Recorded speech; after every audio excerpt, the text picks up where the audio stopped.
तोहरे बिना लागे सूना संसार हो।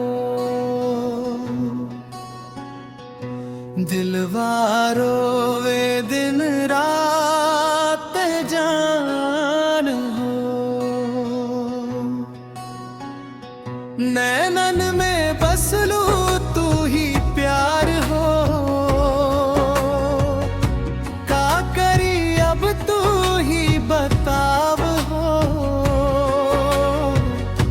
तोहरे बिना लागे सूना संसार हो।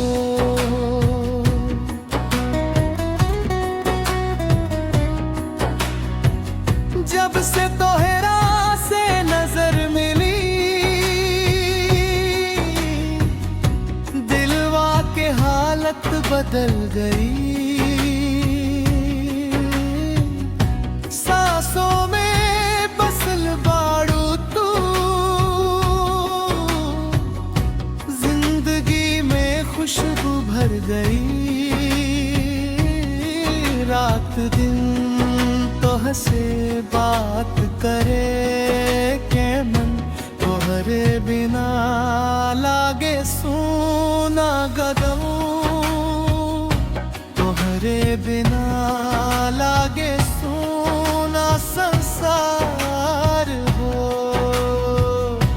दिलवारो वे दिन रात जार हो।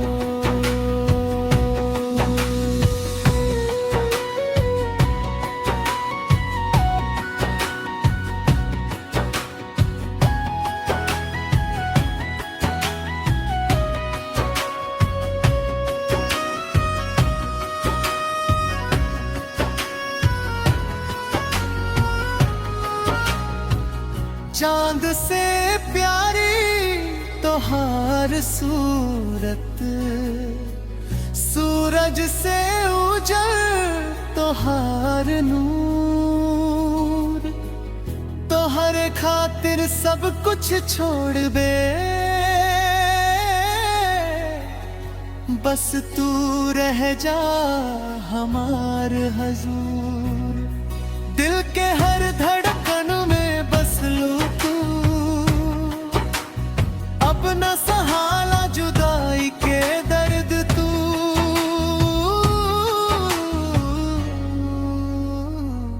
तोहरे बिना लागे सूना संसार हो।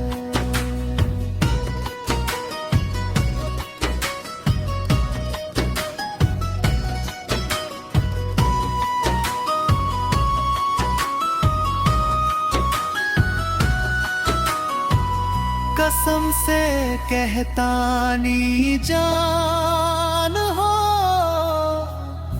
तू ही बा हमारी पहचान हो।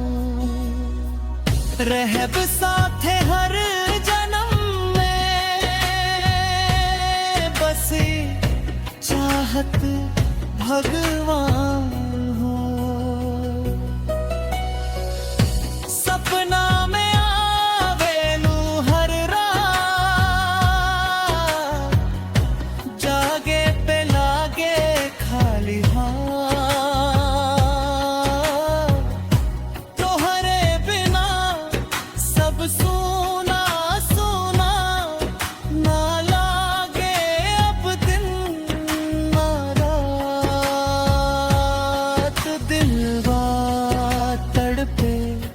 तोहरा खातिर आजा, अब ना कर इंतजार।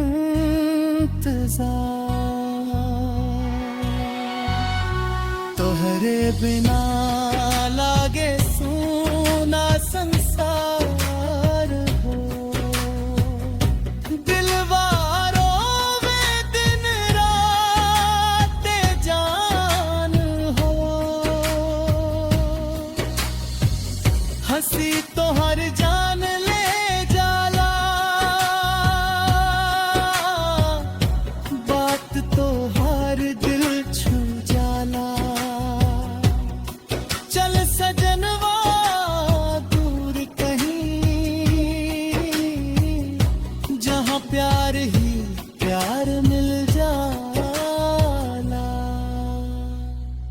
तोहरे बिना लागे सूना संसार हो,